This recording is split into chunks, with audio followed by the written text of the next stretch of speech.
مولاي صل وسلم دائما أبدا على حبيبك خير الخلق كلهم. مولاي صل وسلم دائما أبدا على حبيبك خير الخلق كلهم. مولاي صل وسلم دائما أبدا. نحمده ونصلي ونسلم على حبيبه الكريم. أما بعد فأعوذ بالله من الشيطان الرجيم. بسم الله الرحمن الرحيم. وإن من شيعته لإبراهيم إذ جاء ربه بقلب سليم إذ قال لأبيه وقومه ماذا تعبدون أئفكا آلهة دون الله تريدون فما ظنكم برب العالمين فنظر نظرة في النجوم فقال إني سقيم فتولوا عنه مدبرين. صدق اللہ مولانا العظیم. حضرات گرامی، ذکر ہو رہا تھا مسلسل انبیاء کرام کا کہ وہ کس طرح دعوت حق لے کر دنیا میں آتے رہے اور کیسے کیسے لوگوں سے مخالفت ہوتی رہی، کون سے لوگ انہیں تسلیم کرتے رہے اور کون سے لوگ ان کی مخالفت کرتے رہے. یہ سب باتیں اس لیے بتائی جا رہی ہیں کہ جب نبی اکرم صلی اللہ علیہ وسلم تشریف لائے تو اس وقت بھی یہی حال تھا. کچھ ماننے والے تھے، کچھ نہ ماننے والے تھے، اور نہ ماننے والوں کی عادتیں تقریباً وہی تھی جو پچھلے انبیاء کے ساتھ ان کا وتیرہ رہا ہے. منکر ایک ہی طرح کے سوالات اس وقت بھی کرتے رہے تھے اور اب بھی کر رہے تھے اور ہمیشہ کرتے رہے. یہی طریقہ ہے. تو قرآن مجید نے حضرت نوح علیہ السلام کا واقعہ بیان کیا ہے یہاں، اور نوح علیہ السلام کے واقعہ کے فوراً بعد کہا وَإِنَّ مِن شِيعَتِهِ لَإِبْرَاهِيمَ. اسی گروہ میں سے، اسی سلسلہ انبیاء میں سے ابراہیم علیہ السلام بھی تھے. یعنی وہی تسلسل تھا جو نوح علیہ السلام سے شروع ہوا اور اس سے ابراہیم علیہ السلام پر آیا. جب وہ دنیا میں آئے تو کیسے آئے، کیا ہوا، قرآن مجید نے اس کا تذکرہ بڑا وضاحت سے کیا ہے. میں نے پہلے بھی کہا تھا کہ سب سے زیادہ ذکر جو قرآن مجید بار بار کر رہا ہے وہ حضرت ابراہیم علیہ السلام کا ہے، کیونکہ مکہ والے سارے اپنے آپ کو ابراہیم علیہ السلام کی اولاد کہتے تھے. تو انہیں بتایا جا رہا ہے کہ وہ کون تھے اور تم کون. ذرا اپنے آباء و اجداد پر، اپنے جد امجد کے کردار اور سیرت پر نظر ڈالو. یعنی سامنے مخاطبین جو ہیں، جو سامنے ہیں، ان کا ذکر ہو رہا ہے. فرمایا اذ جاء ربہ بقلب سلیم. فرمایا وہ دن یاد کرو جب وہ اپنے رب کے حضور پختہ، مضبوط اور سالم دل لے کے حاضر ہو گئے تھے. کوئی شک و شبہ نہ تھا، کوئی دل میں تردد نہ تھا کہ رب کو مان لوں گا تو یہ لوگ کیا کہیں گے. یہی ہوتا ہے نا، آدمی نیکی کرنے لگے سوچتے ہیں کہ سارا معاشرہ خراب ہے تو یہ کیا کہے گا، یہ الزام لگائے گا، یہ پھپتیاں کسے گا، یہ تمسخر اڑائے گا. یہی خوف ہوتا ہے جب انسان سچی بات نہیں کہتا. یہ زندگی کا حصہ ہوتا. برے ماحول میں سچی بات کہنا بہت مشکل کام ہوتا. اور وہ ماحول جس میں سارے برے ہو گئے، ایک بھی درست نہ ملے، تو وہاں کام ہوتا ہے صرف نبی کا کہ وہ ایسے منزلت کے سامنے کھڑا ہو جاتا ہے. یہی بات حضرت ابراہیم علیہ السلام کے بارے میں قرآن مجید نے واقعہ بیان کرنے سے پہلے کہہ دی کہ قلب سلیم تھے، دل ان کا سالم تھا، کوئی شرک کا جھول نہیں تھا، کوئی بدعت کا پریشانی نہیں تھی، کوئی معاشرے کا دباؤ نہیں تھا، کچھ نہیں تھا. ایک مضبوط دل کے ساتھ وہ اپنے رب کے حضور حاضر تھے. جب انہوں نے یہ کہا تھا تو غلط ارادے سے نہیں کہا تھا، ڈگمگاتے ہوئے ارادے سے نہیں کہا تھا، کوئی ہچکچاہٹ سے، کوئی لوگوں سے خوف کھاتے ہوئے نہیں کہا تھا۔ کیا کہا تھا؟ اذ قال لأبیہ وقومہ ماذا تعبدون، جب انہوں نے اپنے باپ اور اپنی قوم سے کہا تھا کہ تم پوج کس کو رہے، عبادت کس کی کر رہے ہو، یہ عبادت کے لائق تو نہیں، افکن آلہۃ، کیا جھوٹے خدا تم نے بنا لیے ہیں، ودون اللہ تریدون، اللہ کو چھوڑ کر جھوٹے خداؤں کی پرستش کرنے لگ گئے۔ سوچ لیجیے، اپنے دلوں سے پوچھئے، سارا ماحول پوج رہا ہو، وہ ان کے بت خدا ہوں، وہ خدا سمجھ کے انہیں پوج رہے ہوں، اور ایک وجود کہے کہ افکن آلہۃ، یہ جھوٹے خدا۔ کتنا حوصلہ چاہیے، کتنی ہمت چاہیے جب یہ کہا گیا کہ کیا ایسے کو پوج رہے ہو جو برے ہیں، جو برائی رکھتے ہیں۔ فرمایا فما ظنکم برب العالمین، ارے ان بتوں کو خدا بنا رہے ہو تو اس رب کے بارے میں کیا خیال ہے جو سارے جہان کا رب ہے، اس کو کیا کہو گے، اس کے بارے میں کیا پیش کرو گے اگر ان کو پوجنا شروع کر دیا ہے؟ تو کیا ہوا؟ تاریخ کہتی ہے کہ وہ اتنے خود سر تھے کہ مانے نہیں، اتنے پکے تھے اپنے عقیدوں میں کہ وہ ماننے کو تیار نہیں ہوئے۔ اتنا کہنے لگے کہ ابراہیم ہمارے ہاں ایک میلہ ہے جہاں ہم جا رہے ہیں، دیکھنا وہاں کیا ہوتا ہے، دیکھنا عقیدت ہماری کیسی ہے، آؤ ہمارے ساتھ چلو دیکھو کہ وہ منظر کیا ہے۔ یعنی برائی کی طرف دعوت دینے لگے، برائی کی طرف بلانے لگے۔ تو قرآن مجید کہتا ہے فَنَظَرَ نَظْرَةً فِي النُّجُومِ، ایک نظر ڈالی آسمان کی طرف، ایک نظر اٹھائی ستاروں کی طرف، فقال انی سقیم، کہنے لگے میں تو بیزار ہوں ان چیزوں سے، میں تو ان چیزوں سے بیزار ہوں، ان چیزوں کے پیچھے جانے والا نہیں ہوں۔ یہاں میں بحث میں نہیں پڑھنا چاہتا کہ لوگوں نے ترجمے بڑے مختلف کیے ہیں اور اس پر بہت کچھ ایمان کے مسائل بھی پیدا ہوئے ہیں۔ وہ کہتے ہیں جی ستاروں کو دیکھ لیا اور کہنے لگے بیمار ہیں، بیمار تو تھے نہیں، بیمار تو تھے نہیں، بیماری کا بہانہ کر لیا کہ نہ جاؤ، بہانہ کر لیا۔ اور اس طرح کچھ لوگوں نے کہہ دیا کہ نعوذ باللہ ابراہیم علیہ السلام نے جھوٹ بول دیا، بات سچی نہیں تھی جو کہہ دی، صرف ستاروں کی طرف پریشانی سے نظر ڈالی اور کہنے لگے میں تو بیمار ہوں، حالانکہ وہ بیمار نہیں تھے اور وہ چلے گئے، جانے سے انکاری تھے اور انکار کی کوئی صورت نظر نہیں آ رہی تھی، اس لیے بیمار کہہ دیا۔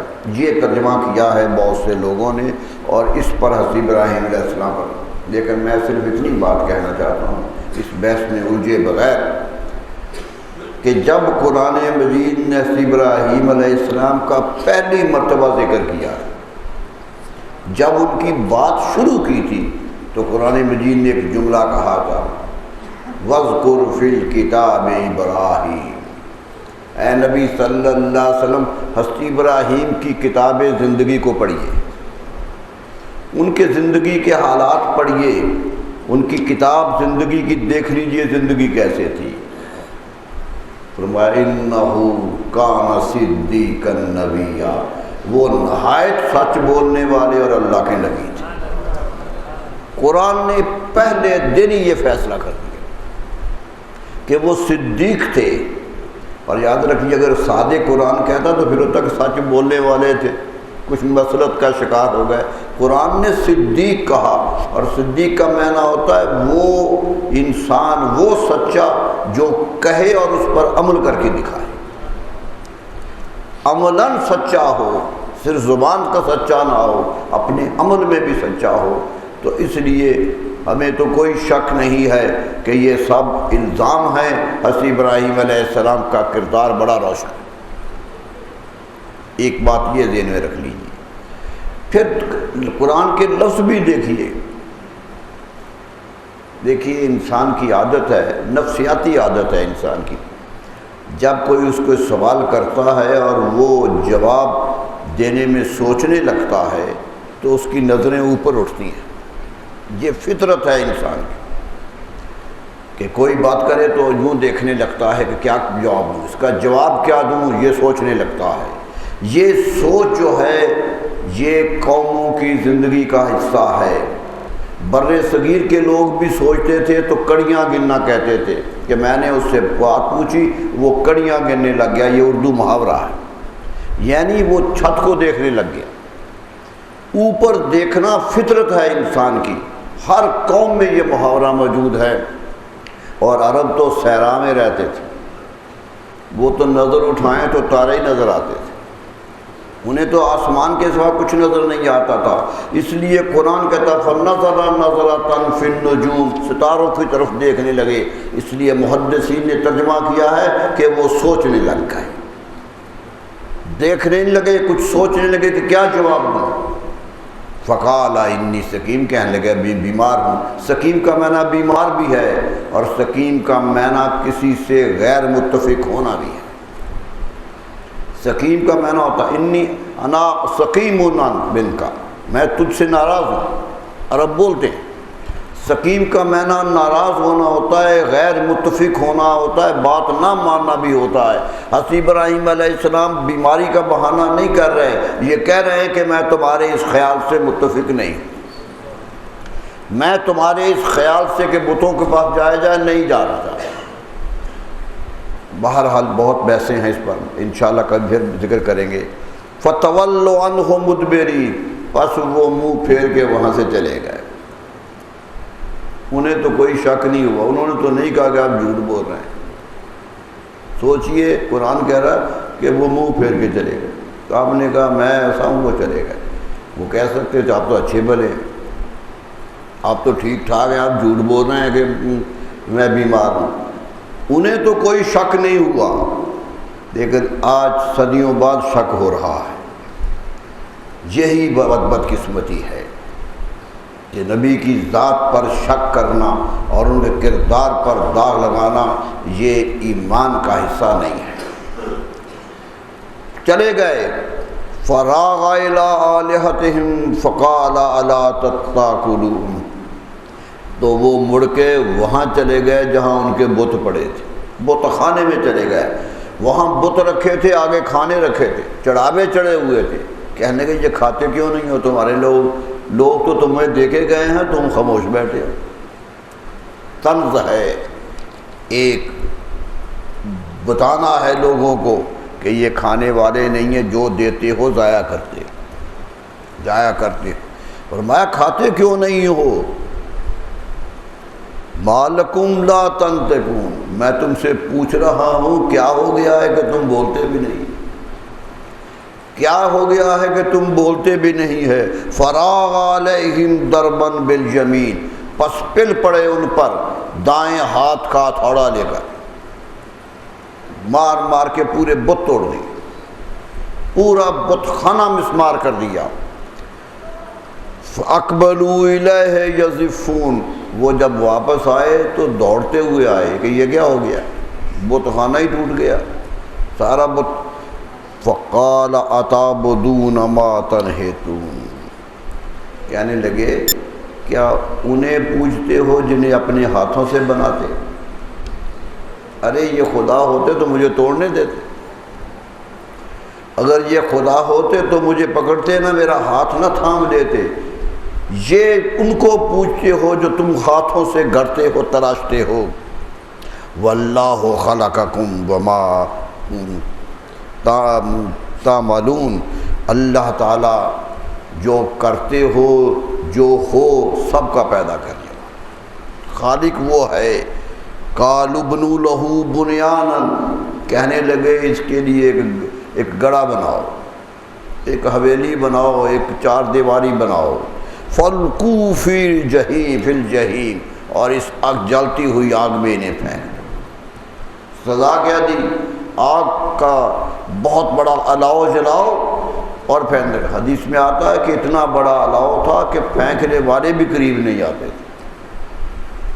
جو پھینکنا چاہتے وہ بھی قریب آنے سے ڈرتے تھے، اس لیے حضرت ابراہیم علیہ السلام کو منجنیق میں بٹھا کے پھینکا گیا، یعنی جس طرح گولا پھینکا جاتا اس طرح پھینکا گیا کہ قریب آنے کو تیار نہیں تھے وہ۔ فَأَرَادُوا بِهِ كَيْدًا فَجَعَلْنَاهُمُ الْأَسْفَلِينَ، قرآن کہتا ہے انہوں نے مکر کرنا چاہا ابراہیم علیہ السلام سے، ہم نے انہیں چھوٹا کر دیا، ہم نے انہیں بچا لیا۔ یہ واقعہ قرآن مجید نے کئی دفعہ بیان کیا۔ قرآن مجید ایک دفعہ ایک جگہ کہتا ہے کہ آگ میں پھینک دیا گیا۔ اللہ اللہ، امتحان نبیوں پہ بڑے مشکل آئے، ہم تو چھوٹے چھوٹے امتحانوں سے گھبرا جاتے ہیں۔ انبیاء، ایک نبی منجنیق میں ڈال کر آگ کے الاؤ میں پھینکا جا رہا ہے، جہاں آگ کے شعلے اتنے تیز ہیں کہ کوئی چیز اڑتی ہوئی آسمان سے بھی نہیں گزرتی، اتنی شدید آگ ہے، اور وہاں پھینکا گیا ہے۔ لیکن ثابت قدم دیکھیے، قلب سلیم کے حامل کا سنیے کہ کوئی خوف نہیں آیا۔ حدیث میں آتا ہے جبریل آئے تھے، جبریل دوڑ کے آئے تھے کہ یہ اللہ کے نبی ہیں، آگ میں پھینک دیا ہے۔ کہنے لگے اے ابراہیم علیہ السلام هل لک حاجۃ، کوئی حاجت ہے تو مجھے بتاؤ، کوئی پریشانی ہے تو مجھے بتاؤ، میں بچاتا ہوں، مجھ میں طاقت ہے میں بچا لوں۔ فرمایا حاجت تو ہے، بندہ ہوں رب کا، حاجت کے بغیر تو نہیں ہوں، لیکن تجھ سے نہیں ہے۔ یہ ہے اعتماد، یہ ہے ایمان جو دکھایا جا رہا ہے۔ قرآن کہتا ہے جب گئے وہ آگ میں، آگ کی طرف بڑھ گئے، آسمان پہ لے جا کر اوپر سے پھینک دیا گیا، آگ میں سیدھے گر رہے تھے۔ فَقُلْنَا يَا نَارُ كُونِي بَرْدًا وَسَلَامًا عَلَىٰ إِبْرَاہِيمَ، ہم نے اوپر سے پکارا کہ اے آگ ابراہیم پہ ٹھنڈی ہو جا اور سلامتی والی ہو جا۔ قرآن کہتا ہے ارادہ انہوں نے قتل کا کیا تھا، مارنے کا کیا تھا، ہم نے انہیں چھوٹا کر دیا، ہم نے انہیں ذلیل کر دیا۔ جب دیکھا کہ یہ لوگ باز نہیں آتے ہیں، لگاتار ایسے ہیں، تو کہنے لگے کہ تمہارے شہر میں رہنے کی اب ضرورت نہیں ہے، اس نے ماحول میں رہنے کی ضرورت ہے۔ نبی جب ماحول سے مایوس ہو جاتا ہے تو ہجرت کرتا ہے، یہ ہر نبی پر آیا، ہجرت کی، چھوڑ کے چلے گئے۔ کیوں؟ کہ یہاں نیکی کا کوئی پودا نہیں پنپ رہا ہے، کیونکہ میں تو نیکی پھیلانے آیا، یہ نہیں۔ تو کہنے قال انی ذاہب الی ربی سیہدین، کہنے لگے میں اپنے رب کے پاس جا رہا ہوں، وہی مجھے ہدایت دے گا۔ میرے دوستو، رب کے پاس تو آسمانوں پہ تو نہیں جا رہے تھے، یعنی میں رب کے راستے پہ نکل گیا ہوں، میں شاہراہ وہ اختیار کر لیا جو میرے رب کے حکم کے مطابق ہے، اور مجھے یقین ہے کہ اس راہ پہ میری رہنمائی میرا رب کرے گا۔ یہ یقین جو ہو جائے، جس آدمی کو یہ یقین ہو جائے، اس کی مشکلیں کٹ جایا کرتی، ہر مشکل کٹتی ہے جب یہ یقین ہو جائے کہ میں رب کا ہو گیا ہوں اور رب ہی مجھے ہدایت دے گا۔ یہ یقین چاہیے۔ رب حب لی من الصالحین، اس موقع پہ اکیلے نکلے تھے، کوئی گھر والا بھی ساتھ نہیں تھا، ایک آدمی ساتھ نہیں تھا، شہر سے نکلے ہوئے، ایک ایسا مہاجر شہر سے نکل رہا ہے کہ جس کا ساتھ دینے والے گھر کے بھائی بند بھی نہیں، کوئی نہیں ہے، اکیلے نکلے ہیں۔ معلوم ہو گیا کہ اللہ پر بھروسہ کرنے والے کبھی اکیلے ہوتے نہیں۔ قرآن مجید نے کہا یقین کر لو، 2 ہو گئے تو تیسرا میں ہوں گا، 3 ہو گئے تو چوتھا میں ہوں گا، کم ہو پھر بھی میں ہوں، زیادہ ہو پھر بھی میں۔ قرآن نے برملا کہہ دیا کہ یقین رکھو کہ میں تمہارے ساتھ ہوں، اپنے آپ کو میرے سپرد تو کر کے دیکھو، اپنے آپ کو میرے حوالے تو کرو، پھر دیکھو تم کیسا ہوتا۔ کہا اے اللہ نکل آیا ہوں، شہر چھوڑ دیا ہے، کوئی نیک بیٹا دے دے، تاکہ یہ نیکی کا سلسلہ چلتا رہے۔ معلوم ہوا نیک بیٹے کی دعا انبیاء کی دعا ہے۔ نیک بیٹے کے لیے دعا کرنا انبیاء کی دعاؤں میں شامل ہے۔ رب ہب لی من الصالحین، یہ نہیں کہا کہ بیٹا دے دے، جملہ قرآن کا پڑھ لیجیے، نہیں کہا بیٹا دے دے، فرمایا ایک نیک دے دے، مانگا ہی نیک، کہ کیا کرنا اس بیٹے کا جو نیک نہ ہو۔ جو حضرت نوح علیہ السلام کا بیٹا بن جائے وہ کیا کرنا، وہ تو سامنے ڈوبا ہوا باپ دیکھ رہا۔ کو معلوم ہوا مانگنا بھی ہے تو رب سے وہ مانگنا ہے جو رب کی رضا میں رہے۔ فرمایا صالح دے دے۔ قرآن کہتا ہے ہم نے ان کی دعا کو زمین پہ نہیں گرنے دیا، ان کی دعا کو رد نہیں کیا۔ فبشرناہ بغلام علیم، فا عربی میں تاکید کے لیے آتا ہے، یعنی پچھلے عمل کا نتیجہ بن کے آتا ہے۔ دعا انہوں نے مانگی تھی، فرمایا ہم نے بشارت دے دی کہ بیٹا بھی آئے گا اور بڑا بردبار ہوگا، یعنی کردار بھی بتا دیا بیٹے کا کیا ہوگا۔ فبشرناہ بغلام حلیم، انہیں ایک حلیم بیٹے کی بشارت دے دی۔ یہ بات میں آپ کو بار بار نشاندہی کر رہا ہوں کہ جبریل نے آ کے بشارت نہیں دی، بشرناہ، عربی کا صیغہ پڑھیے، بس ہم نے بشارت دی۔ معلوم ہوتا ہے جب قرب الہی کی یہ منزلیں آ جاتی ہیں تو راستے کے وسیلے ٹوٹ جاتا ہے، پھر وسیلہ نہیں مانگا جاتا، پھر سیدھا مانگا جاتا ہے، پھر رب کا حکم سیدھا آتا ہے۔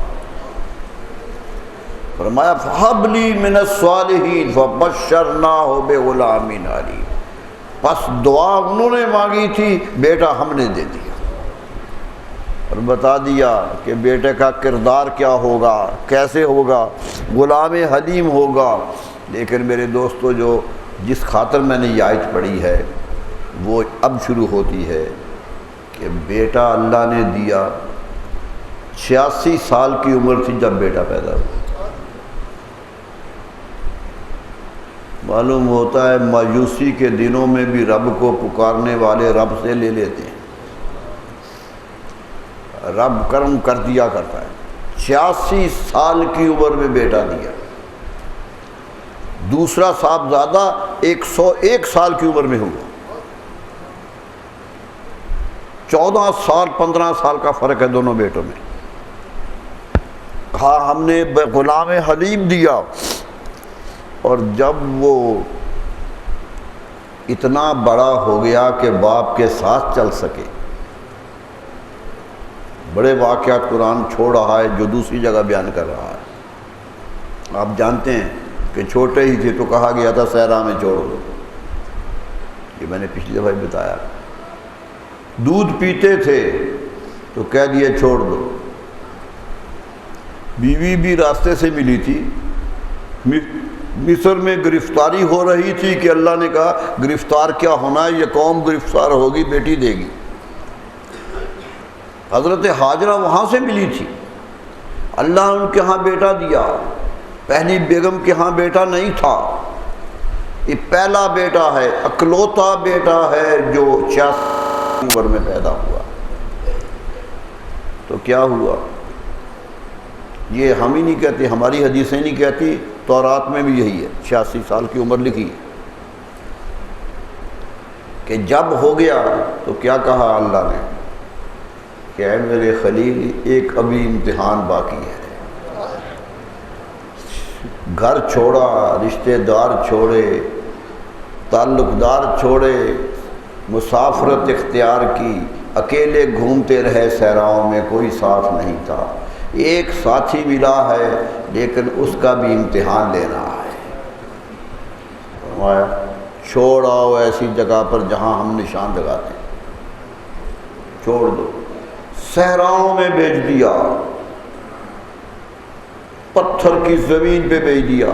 آج بھی اگر جائیے، اور عراق سے جہاں سے وہ چلے تھے اور مکہ مکرمہ تک جہاں وہ آئے تھے، پتھریلا علاقہ ہے، پورا علاقہ طائف کی بستیوں سے گزر جائیے، خیبر پتھر کی زمین، تیمہ پتھر کی زمین، تبوک پتھر کی زمین، ساری زمینیں پتھر ہی اگل رہی ہیں۔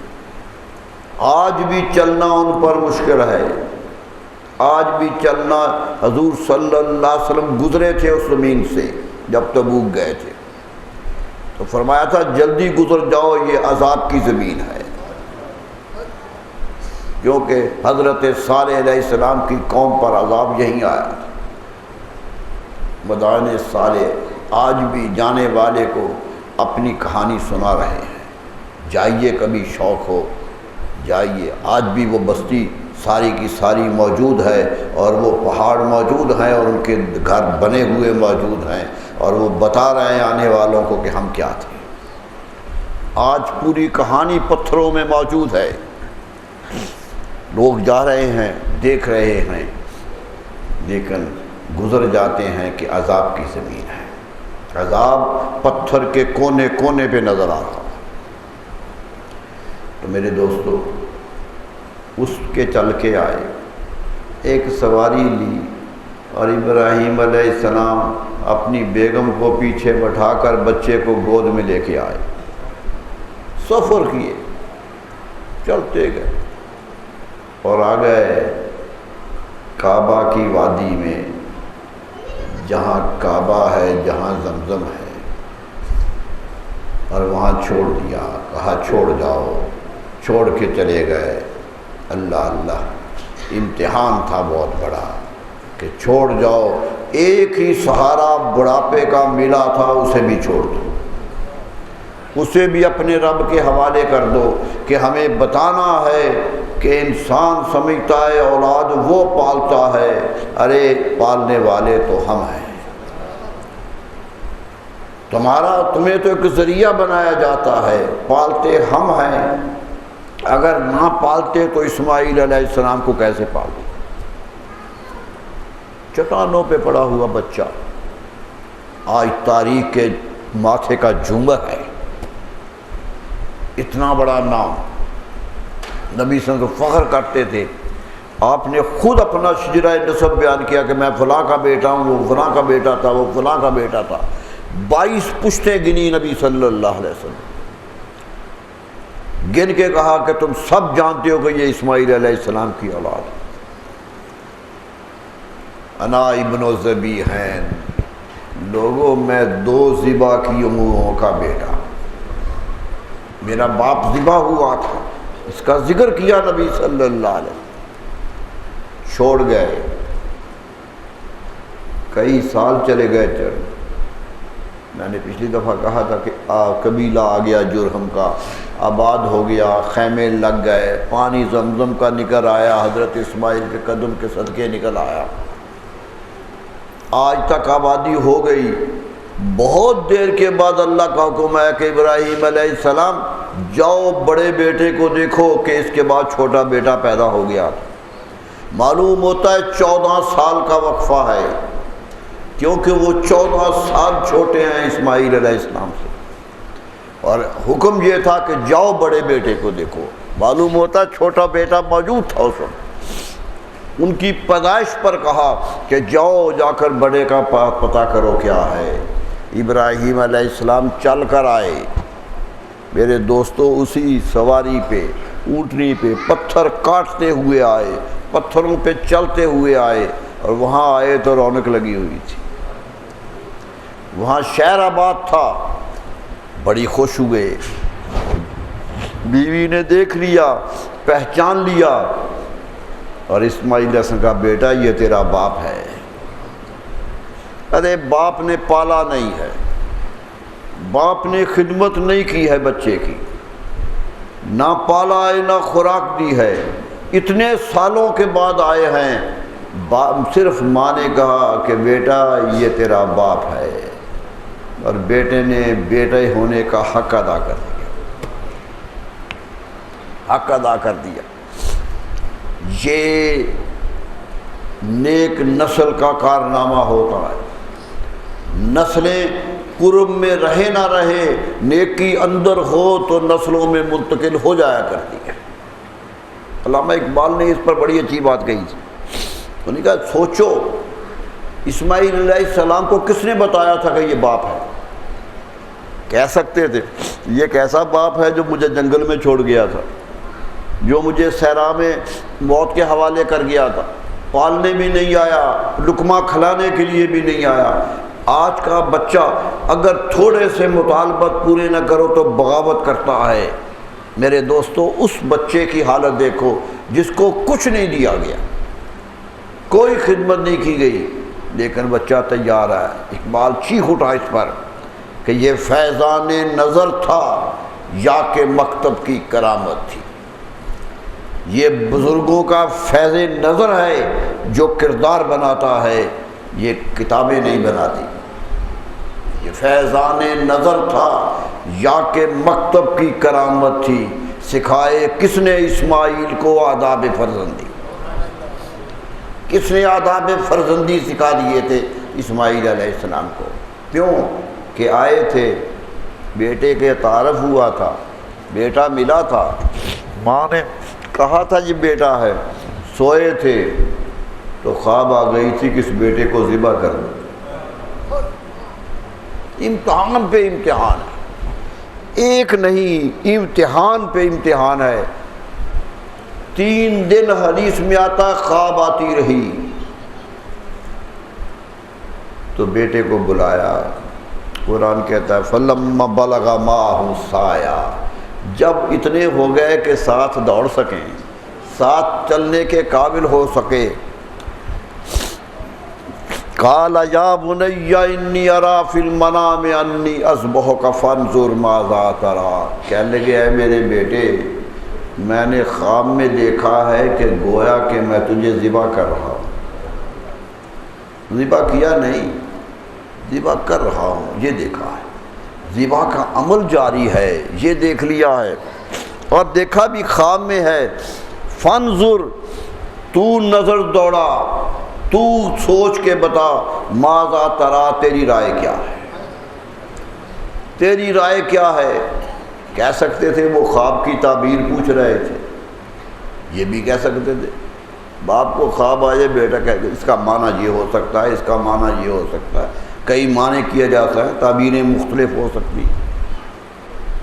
یہ نہیں کہا کہ میں تمہیں اب ذبح کروں گا کیونکہ خواب میں حکم آ گیا ہے، یہ جملہ ہی نہیں کہا، یہ کہا کہ دیکھا ہے کہ جیسے تجھے ذبح کر رہا ہوں، تیری رائے کیا ہے کہ یہ خواب کیا ہے، یہ خواب کیا ہے، رائے بتا۔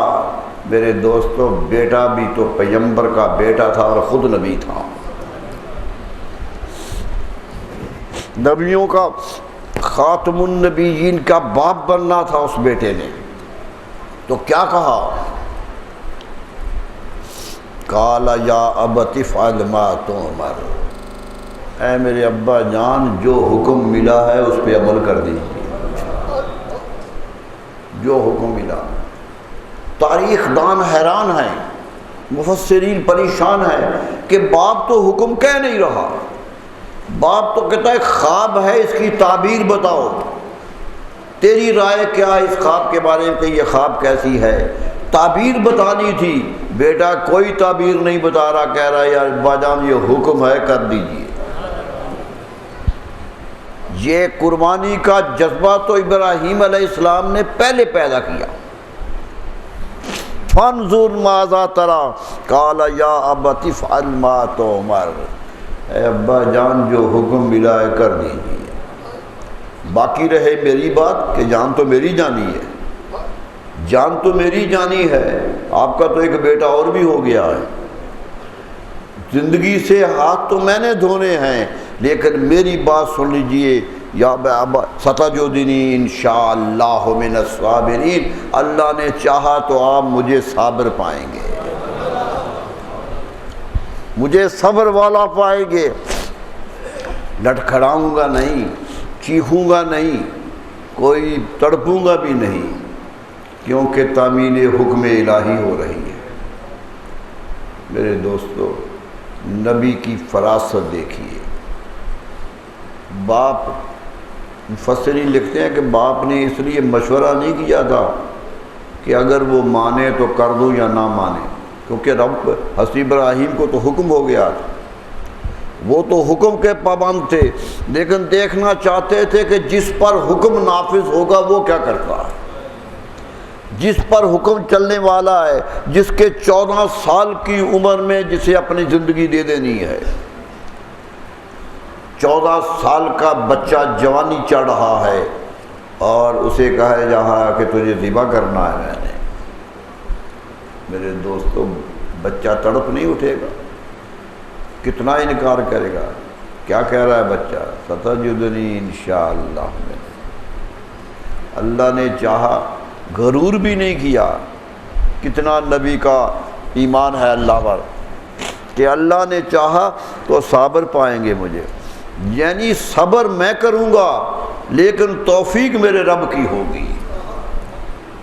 یہ سبق دیا تھا آنے والوں کو کہ نیکی کی انتہا پہ بھی کھڑے ہو جاؤ، رب کی توفیق مانگو، کسی نیکی کے زمرے میں چلے جاؤ، رب کی توفیق مانگو کہ نیکیاں وہی عطا کرتا ہے، وہی نیکی کا جذبہ عطا کرتا ہے، کتنوں میں نہیں ہوتا، وہ عطا کر دیتا۔ ابراہیم علیہ السلام نے سر جھکا دیا، اللہ اللہ، فَلَمَّا أَسْلَمَ وَتَلَّهُ لِلْجَبِينِ، قرآن مجید کی آیت کی تشریحات احادیث میں ہے کہ ابراہیم علیہ السلام بچے کو لے گئے، گھر سے بچے کو ساتھ لیا کہ بیٹا آؤ، ماں کو نہیں بتایا، ماں کو خبر نہیں ہے، جس کی زندگی کا ایک ہی سہارا بیٹا ہے، گھر سے نکلے، دور چلے گئے، حرم سے منا کا فاصلہ آج بھی دیکھ لیجئے 3-3.5 میل ہے، چلے گئے، صحرا تھا، پتھر سے، بیٹے کو کہا بیٹا یہاں حکم ہوا ہے ذبح کرنے کا، یہاں حکم ہوا ہے۔ بیٹے نے کہا ابا جان ایک بات ہے، میرا منہ نیچے کر لیجئے، گردن اوپر کر لیجئے، کیونکہ کہیں میرا چہرہ دیکھ کے آپ کا جوش نہ مارے محبت، چہرہ نہ دیکھیے، نیچے سے چھری چلائیے۔ یہ بیٹا کہہ رہا کہ کوئی خیال بھی نہ آئے، لتاڑا ہے، لٹا دیا ہے، جبین کے بر لٹا دیا ہے، ماتھے کے بل لٹایا ہے، قرآن کہتا ہے وَتَلَّهُ لِلْجَبِينِ، اور لٹا دیا ہے جبین کے بل پر، لیکن قرآن پہلے کہتا ہے فَلَمَّا أَسْلَمَا، جب دونوں ہی اسلام پر راضی ہو گئے، دونوں ہی اللہ کے سامنے جھکنے کے لیے تیار ہو گئے، تو انہوں نے اسے لٹا دیا زمین پہ۔ اللہ حفیظ کہتا ہے پچھاڑا اور گھٹنا سینائے معصوم پر رکھا، جیسے جانور ذبح کرتے، پچھاڑا اور گھٹنا سینائے معصوم پر رکھا، چھری پتھر سے رگڑی، ہاتھ کو حلقوم پر رکھا۔ عجیب منظر تھا، کائنات کا ہر زیرو دیکھ رہا تھا کہ آج عطایت کی انتہا ہو رہی ہے، آج حکم ماننے کی انتہا ہے۔ فرشتے بھی وہاں سے جھانک رہے تھے کہ یا اللہ کیا ہونے والا ہے، کیا ہو رہا ہے۔ پدر تھا مطمئن، بیٹے کے چہرے پر بحالی تھی، لیکن باپ مطمئن ہے، بیٹا خوش ہے۔ پدر تھا مطمئن، بیٹے کے چہرے پر بحالی تھی، اور چھری حلقوں میں اسماعیل پر چلنے ہی والی تھی۔ رگڑ رہے تھے پتھر سے کہ تیز ہو جائے، کچھ نہ ہو جائے۔ جب یہ منظر دیکھا تو آواز آئی، قرآن کہتا ہے السلامہ وَتَلَّهُ لِلْجَبِينِ، جب ماتھے کے بر لٹا دیا، وَنَادَيْنَاهُ أَن يَا إِبْرَاهِيمُ، پھر ہم نے عرش سے آواز دی کہ ابراہیم ٹھہر جا، وَنَادَيْنَاهُ، اس کو آواز دی، سیگا قرآن کا پڑھ لیجئے، ہم نے اسے آواز دی۔ یہ نہیں کہا کہ فرشتے نے آگے ہاتھ پکڑ لیا، جبریل آ گیا کہ ابراہیم علیہ السلام کیا کرنے لگے، یہ تو بیٹا ہے، ذبح تو نہیں کیا جاتے بیٹے تو پالے جاتے ہیں۔ لیکن قرآن کہتا ہے یہ عبادت کی اس انتہا پہ پہنچ گئے تھے کہ اب واسطے کی ضرورت نہیں تھی، ہم نے خود پکارا۔ عبادت انتہا کو تب پہنچتی ہے جب رب خود پکارتا، یہ انتہائی عبادت ہوتی ہے۔ وَنَادَيْنَاهُ، اور ہم نے اسے پکارا، آواز ابراہیم کو دی، یا ابراہیم، اے ابراہیم، قد صدقت الرؤیا انا کذالک نجزی المحسنین، اے ابراہیم ہم نے تو خواب دکھایا تھا، تو نے خواب کو بھی سچا کر دیا، تم نے خواب میں جو دیکھا تھا وہی سچ کر دیا، اس لیے بچا رہے ہیں۔ ہم نے دکھایا تھا کہ ذبح کر رہے ہو، ہم نے ذبح ہوا نہیں دکھایا تھا، دکھایا تھا کہ ذبح ہو رہا ہے، اس طرح عمل پورا ہو گیا، آپ بھی ذبح کر رہے تھے، یہ خواب کی تعبیر سچ ہو گئی، اور اس کا بدلہ ہم ہمیشہ نیک عمل کرنے والوں کو دیا کرتے ہیں۔ اِنَّا كَذَلِكَ نَجْزِي الْمُحْسِنِينَ، اسی طرح بدلہ دیتے ہیں۔ نیکی کر کے تو دیکھو میرے دوستو، نیکیوں کا عمل تو کر کے دیکھو، قرآن پکار رہا ہے اِنَّا كَذَلِكَ نَجْزِي الْمُحْسِنِينَ، ہر نیکی کرنے والے کو، ہر حسن عمل کرنے والے کو ہم یہی بدلے دیا کرتے۔ ہم وہ سنتے ہیں، یاد رکھو وہ دیکھتا بھی ہے اور سنتا بھی ہے، کوئی لمحہ نہیں جو وہ دیکھتا نہیں، وہ تو تمہارے دلوں کی دھڑکنیں بھی دیکھتا ہے۔ فرمایا اِنَّا كَذَلِكَ نَجْزِي الْمُحْسِنِينَ۔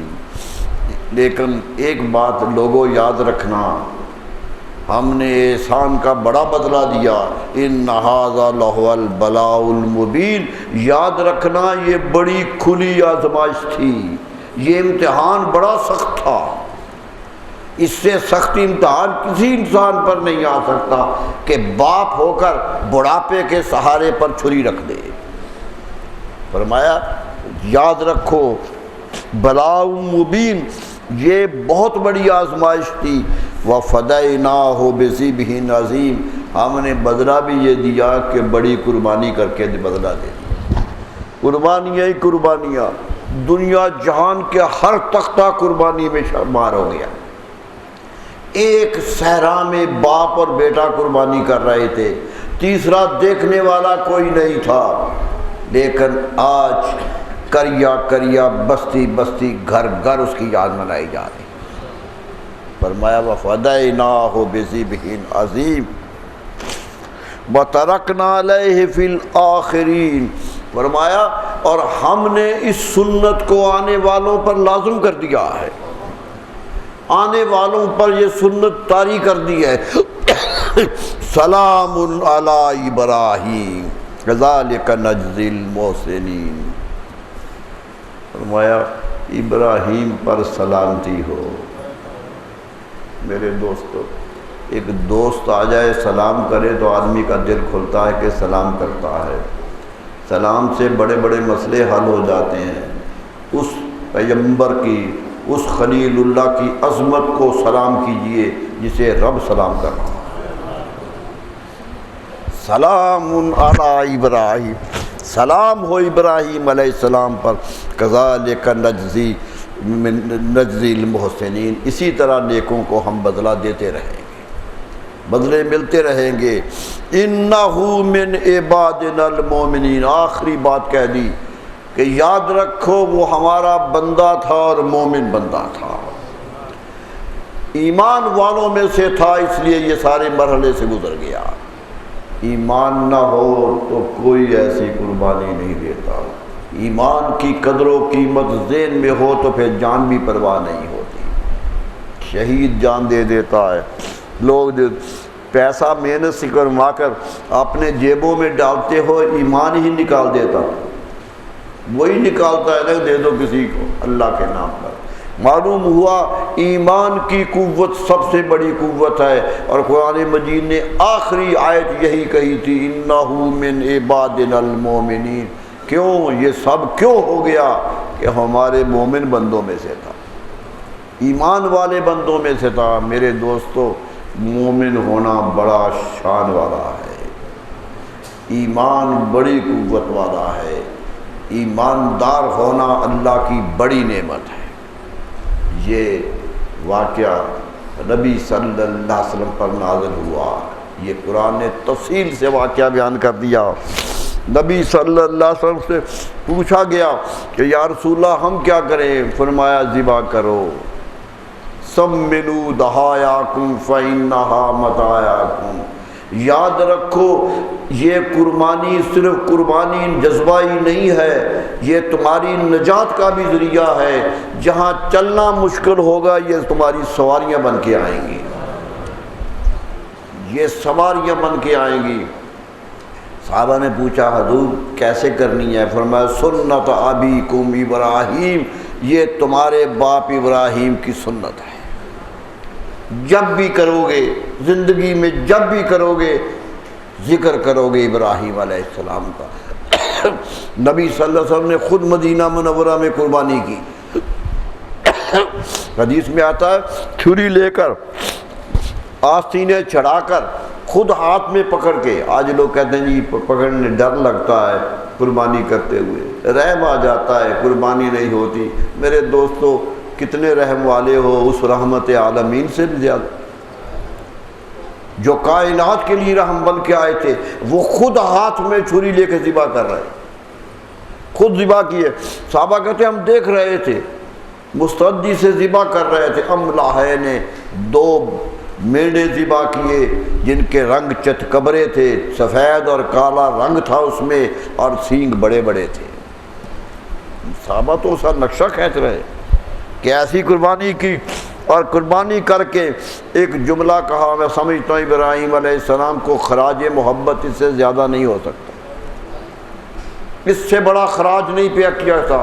فرمایا اللہم تقبل من عبدک، اے اللہ یہ قربانی اپنے بندے سے قبول کر لے، تیرا بندہ ہوں قربانی کر رہا ہوں، کما تقبلت من خلیلک ابراہیم علیہ السلام، جس طرح تو نے اپنے خلیل ابراہیم علیہ السلام کی قبول کی۔ یعنی اپنی قربانی کو مثیل بنایا ابراہیم علیہ السلام کی قربانی سے، اس سے بڑا خراج عقیدت کیا ہو سکتا؟ اس سے بڑی عظمت کیا ہو گئی کہ خاتم النبیین صلی اللہ علیہ وسلم اپنی قربانی کو قبولیت کے لیے ابراہیم علیہ السلام کی قربانی کا حوالہ دے رہے ہیں۔ اس لیے جب بھی قربانی کرو تو کہو اللہم تقبل منی کما تقبلت من حبیبک محمد صلی اللہ علیہ وسلم و خلیلک ابراہیم علیہ السلام۔ ذکر کرو ان کا، یہ یادگار ہی ان کی ہے، حج سارا یادگار ان کی ہے، قربانی ساری یاد کی، یہ بڑی عید کے سارے مناظر ابراہیم علیہ السلام کے، ایک ایک لمحہ انہیں یاد کرو، کبھی ان کو یاد کرو، کبھی زمزم کا گھونٹ پیتے ہوئے اسماعیل علیہ السلام کے قدموں کو یاد کرو، کبھی صفا مروہ میں دوڑتے ہوئے ان کی والدہ کو یاد کرو۔ نبی صلی اللہ علیہ وسلم صفا میں دوڑ رہے تھے، چل رہے تھے صفا، فرمایا 7 چکر لگاؤ، حکم دیا، خود لگا رہے تھے۔ صحابہ کہتے ایک جگہ آ کے دوڑ پڑے، تیز ہو گئے، جس طرح دوڑتا ہے آدمی اس طرح آگے ہو گئے۔ ہم نے پوچھا یا رسول اللہ آپ آرام سے چل کے آ رہے تھے، یہاں تیز کیوں ہو گئے؟ میں تمہیں پتا نہیں یہ یہاں کیا ہوا؟ فرمایا میری ماں ہاجرہ رضی اللہ عنہا، فرمایا وہ بیٹے کو لے کے کعبہ کے پاس بیٹھی تھی، پانی ختم ہو گیا تھا، پانی کی تلاش میں نکلی تھی، بیٹے کو پتھر کے سائے میں لٹا دیا تھا، اور آپ اس پہاڑیوں کے اوپر دوڑ رہی تھی کہ کہیں کوئی چشمہ مل جائے، کہیں پانی کا گھونٹ۔ کبھی اس پہاڑ پہ آتی تھی، کبھی اس پہاڑ پہ، 7 چکر لگائے تھے۔ یہ 7 چکر تم نے لگانے ہیں، حضرت ہاجرہ کی یادگار ہیں، لگانے ہیں۔ اور یہ دوڑا کیوں ہوں میں؟ کہ یہ جگہ اس زمانے میں نیچی تھی، جب حضرت ہاجرہ یہاں سے گزرتی تھی تو بیٹا نظر نہیں آتا، ماں کی مامتا تڑپ اٹھتی تھی، تیزی سے دوڑنے پڑتی تھی کہ بچہ جلدی نظر آ جائے۔ فرمایا یہ ادا بھی زندہ رکھو۔ سوچئے کتنے مقبولان بارگاہ ہیں کہ چھوٹی چھوٹی ادائیں بھی آج ہمارے لیے حکم بن گئے۔ میرے دوستو، عید قربان آ رہی ہے، حج پہ لوگ پہنچ گئے ہیں، حج کا ذکر کریں گے، لوگ چلے گئے، قسمت والے حج کے چلے گئے۔ حج لازم ہے انسان پر جو استطاعت رکھتا ہے، وَلِلَّهِ عَلَى النَّاسِ حِجُّ الْبَيْتِ مَنِ اسْتَطَاعَ إِلَيْهِ سَبِيلًا، جو جانے کی طاقت رکھتا ہے اس پر حج لازم ہے۔ نبی صلی اللہ علیہ وسلم سے فرمایا تھا کہ اللہ نے اِنَّ اللَّهَ قَدْ فَرَضَ عَلَيْكُمُ الْحَجَّ فَحَجُّوا، اللہ نے تم پر حج فرض کیا ہے، پس اے لوگو حج کیا۔ اللہ نے جن کو توفیق دی وہ چلے گئے، دعا کیجئے کہ ان کے حج قبولیت کے مقام پہ پہنچیں، قبولیت حاصل کرے، اور جو ہم یہاں ہیں وہ ابراہیم علیہ السلام کی یاد منا کر اپنے رب کو راضی کریں، قربانی دیں۔ ایک گھر کے لیے ایک سربراہ کی طرف سے قربانی لازم ہے۔ حضور صلی اللہ علیہ وسلم ابراہیم علیہ السلام کی سنت ہے، خود نبی صلی اللہ علیہ وسلم نے ہمیشہ 2 قربانیاں کی ہیں، 2 قربانیاں کی ہیں۔ ایک قربانی کرتے تھے کہ یا اللہ میری طرف سے قبول کر لے، صحابہ کہتے ہیں ہم کہتے ہیں دوسری کیوں کر رہے ہیں؟ تو دیکھا تو فرما رہے تھے یا اللہ یہ میرے امت کے ان ناداروں کی طرف سے قبول کر لے جنہیں توفیق نہیں ہے۔ رحمت عالمین تو اتنی رحمت کرے اور ہم حکم ماننے سے انکار کرتے۔ حج پہ تو 100 اونٹ ذبح کی، 100 اونٹ رسول اللہ صلی اللہ علیہ وسلم نے قربانی دی ہے، 63 اونٹ اپنے ہاتھ سے ذبح کیے۔ پھر کہہ دیا حضرت علی کرم اللہ وجہہ کہ علی باقی تو کرتے۔ تو میرے دوستو، حج کا کوئی بدل نہیں ہے، قربانی کا کوئی بدل نہیں ہے۔ یہ غلط پروپیگنڈا ہو رہا ہے کہ یہ قربانی کے جانور ضائع ہو جاتے ہیں، گوشت ضائع ہو جاتا ہے، اس لیے پیسے دے دو غریب کی مدد ہوگی۔ میرے دوستو، غریب کی مدد بھی وہی معتبر ہے جو اللہ کے حکم کے مطابق ہو۔ حکم ہے قربانی کا، لازم ہے، کیجئے۔ اگر یہ حکم لازم نہ ہوتا تو خود نبی صلی اللہ علیہ وسلم نہ کرتے۔ دنیا سے جا رہے تھے تو حضرت علی کرم کو وصیت کی کہ علی قربانی کرتے رہنا ہے، وصیت کر رہے ہیں کہ علی قربانی کرتے رہنا ہے، اور اگر اللہ کو جو تجھے توفیق دے تو ایک میری طرف سے بھی کرتے رہنا۔ یہ بھی کہہ گئے کہ میں چلا بھی جاؤں تو میری طرف سے کرتے رہے۔ میرے دوستو، قربانی کیجئے، اچھا جانور خریدیے، اچھی ذوق سے خریدیے۔ اللہ تعالیٰ سے دعا ہے کہ اللہ تعالیٰ سب کو توفیق دے کہ وہ یہ سنت ادا کر سکے، سب کو توفیق دے۔ کوشش کیجئے، تھوڑا بہت بھی حوصلہ ہو سکتا ہے تو کر لیجئے، کیونکہ اس سے فرمایا من وسع لہ ولم یضحی فلا یقربنا مصلانا۔ نبی صلی اللہ علیہ وسلم کی حدیث مبارک ہے، جسے اللہ نے طاقت دی ہے اور وہ قربانی نہ کرے وہ میری عیدگاہ کے پاس بھی نہ آئے۔